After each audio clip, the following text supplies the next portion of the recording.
Hola amigos de Recursos Humanos con Calle, y hoy hablamos de qué trajo esta nueva ley federal, The Pregnant Worker Fairness Act, donde las empresas con más de 15 empleados se ven en la obligación de cumplirla y ver esos derechos que tienen las mujeres embarazadas. Pues no se retiren de acá, que esto es Recursos Humanos con Calle, pero siempre recuerda liberar tu potencial en más de las 135 estaciones de servicio Texaco. En todas encontrarás su aditivo único y Tecron, aditivo con más de 42 años de experiencia a nivel global. Busca tu estación más cercana en texacopuertorico.com o escanea el QR Code en pantalla. Así hacemos que Puerto Rico libere su potencial siempre.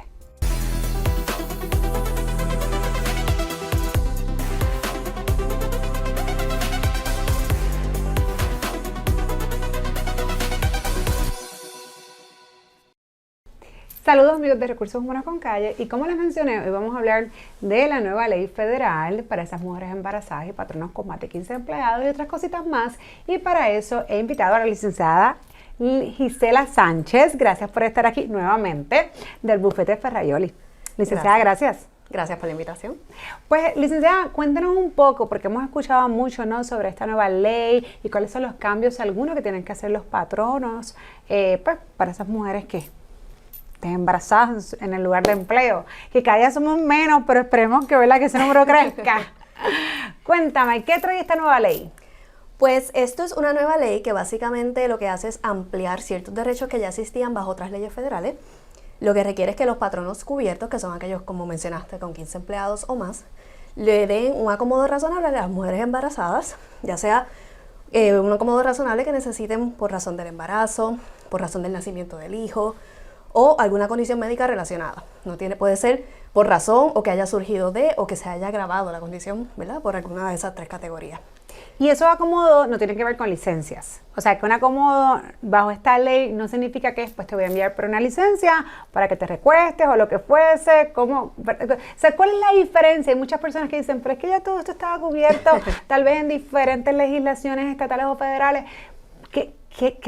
Realmente, ¿cuál es la diferencia? Sí, hay algunas cosas que son muy parecidas y que pueden estar cubiertas por otras leyes, pero otras se amplía. Por ejemplo, anteriormente sí estaba ADA, que requería un acomodo, pero era si tenías alguna condición de salud que limitara alguna de tus actividades del diario vivir, ¿verdad? Una mental, emocional o física. Esta pues ya no requiere eso. Tampoco requiere que yo tenga, como antes, tener que demostrar, mira, pero esta otra persona estuvo embarazada en mi misma condición, mis mismas circunstancias, y se le concedió un acomodo. Ya eso no es necesario. Simplemente el hecho de que ella esté embarazada o que haya dado a luz un bebé o tenga una condición médica relacionada les va a dar ese derecho al acomodo. Ciertamente una licencia puede ser un acomodo, pero no es el único que puede estar disponible, ¿verdad? Hay que sentarse con la empleada, tener ese proceso interactivo, esa conversación y poder identificar cuál es el mejor acomodo. De hecho, la ley prohíbe que si hay un mejor acomodo que le permita a la empleada continuar trabajando, se le requiera que se acoja una licencia. Así que hay que evaluar las distintas alternativas. ¿Qué puede ser acomodo? Un estacionamiento más cercano, que tenga más periodos de descanso para tomar agua, comer, descansar.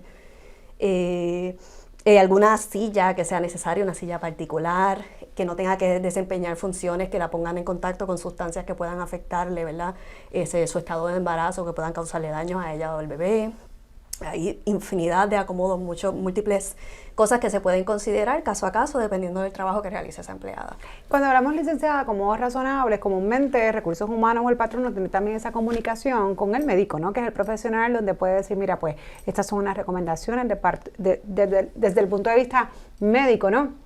En estos casos, con tener esa comunicación directa con la embarazada, ¿es suficiente o también se necesita o se recomienda que entonces haya una conversación, ¿no?, con el médico? Porque sabemos que las mujeres embarazadas, por lo menos las que hemos pasado por ahí, gracias, mi embarazo fue como si no estuviese embarazada, todo surgió demasiado bien, súper bien, incluso hasta el peso. Pero entonces te pregunto, hay cosas que tú como mujer embarazada puedes decir, oye, yo me siento así, y no hay la necesidad de que intervenga un médico. ¿Y eso es suficiente o siempre se les recomendaría a Recursos Humanos que, independientemente de esa petición de la empleada, se haga algún tipo de comunicación con el médico? Pues la ley no contiene disposiciones particulares sobre eso. Se esperan guías, una reglamentación por parte del Equal Employment Opportunity Commission, que es la que va a regular esta ley. Y esto deben salir para en o antes del 29 de diciembre. Yo diría, realmente uno ve una mujer embarazada, ¿verdad? Y mi recomendación sería, el proceso interactivo te va a dar las contestaciones. Por eso es ese proceso interactivo. Siéntate con la empleada, ten las conversaciones. Bajo ADA, por ejemplo, sí se podrían tener esas comunicaciones con el médico, pero ese debe ser siempre el último recurso porque ya es adentrarse más en esa información más confidencial, más privada, médica de la empleada. No está prohibido por la ley, tampoco está expresamente permitido. Yo esperaría ver la reglamentación y descansaría en ese proceso interactivo que generalmente va a ayudar. Sabemos también que de todas formas una mujer embarazada quizás necesita ciertos arreglos particulares que si ella lo solicita, pues el patrono puede ser suficientemente flexible en atención, ¿verdad?, en consideración a las circunstancias particulares del patrono. Una de las excepciones es que el acomodo que solicite la empleada sea, o que los acomodos disponibles pues sean una dificultad indebida para el patrono. Eso es un análisis caso a caso y una dificultad indebida está definida en la ley como una dificultad significativa, ya sea económica o dificultad, pues esa es la palabra que utiliza, y entonces no pueda conceder el acomodo, pero sí se pueden auscultar otras posibilidades, otros acomodos. Claro, y esa era mi próxima pregunta, porque precisamente cuando hablamos de acomodo, pues habla de que no debe ser algo oneroso para el patrono, y acá incluso diste un ejemplo, pues buscar un estacionamiento que sea cercano para que la empleada no tenga que caminar largas distancias, pero a lo mejor el patrono simplemente no tiene ni uno ni ninguno, ¿sabe? Hay localidades o facilidades donde se rentan estacionamientos en otro lugar para que los empleados puedan tener ese estacionamiento, pero literal no hay modo porque el lugar no tiene estacionamiento de que esa persona pueda tener algo cerca.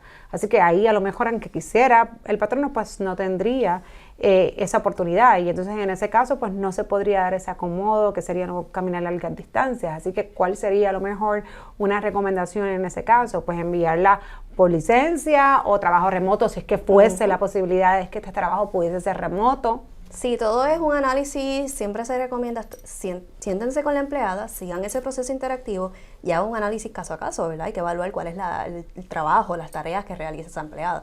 ¿Se pueden realizar remoto? Pues si no tienes un estacionamiento más cercano, pues y puedes realizar esas tareas remotas, pues puedes mandarla remoto. Ya si no hay otras alternativas, ella tiene que ir, no puede caminar las distancias que se requiere caminar, quizás el estacionamiento está bien lejano y no hay uno cerca, pues entonces quizás hay que evaluar la posibilidad de una alternativa.